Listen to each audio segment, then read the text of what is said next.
Benvinguts i benvingudes a la Cortina dels llibres. Jo sóc Clàudia i avui us llegiré dos llibres de la col·lecció Vull llegir, de l'editorial Cruïlla. La llebre i la tortuga i la caputxeta vermella. En un poblet havia una llebre i una tortuga.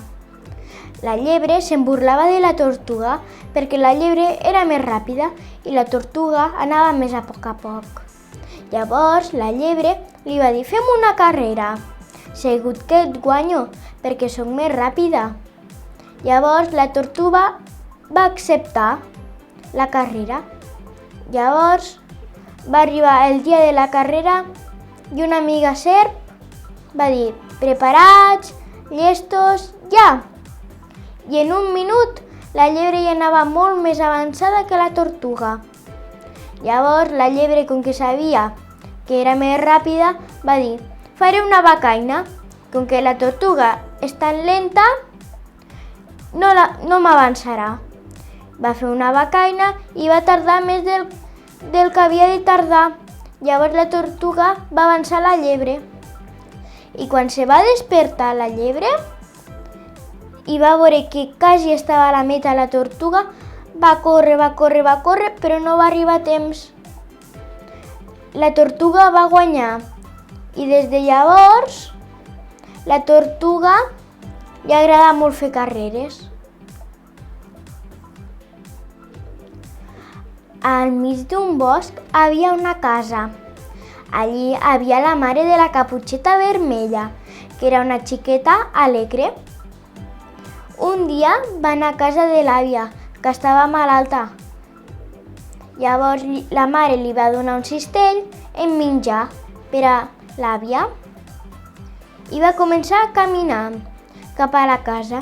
I al mig del camí es va trobar un llop i li va preguntar al llop: on vas, caputxeta? I la caputxeta li va contestar: a casa de l'àvia. I llavors el llop va pensar: quina àvia més bona! I va anar corrents abans que arribi la caputxeta. Llavors, quan va arribar el llop a la casa de l'àvia, la va amagar dins de l'armari. Es va ficar el llop la roba de l'àvia i es va agitar al llit. I quan va arribar la caputxeta, el llop estava dins del llit. Llavors va dir: passa, passa. I li va començar a preguntar: per què tens les orelles més grans? Són per sentir-te millor. Perquè tens el nas tan gran? Per olorar millor. I perquè tens les dents tan llargues? Per menjar-te millor.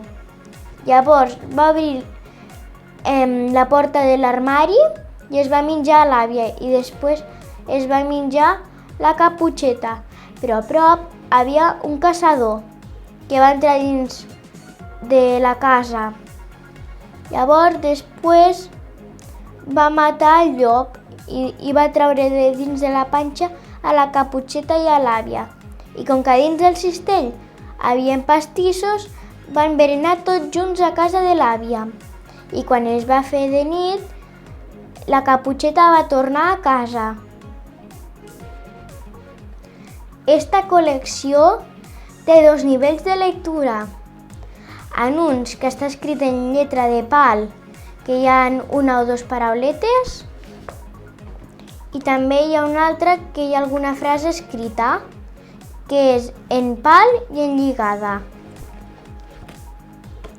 Esta col·lecció és molt gran, hi ha un munt de llibres i espero que us hagi agradat. Adeu! Dóna-li un like si t'ha agradat el vídeo i no t'oblidis de subscriure't al canal i tocar la campaneta per a no perdre cap notificació.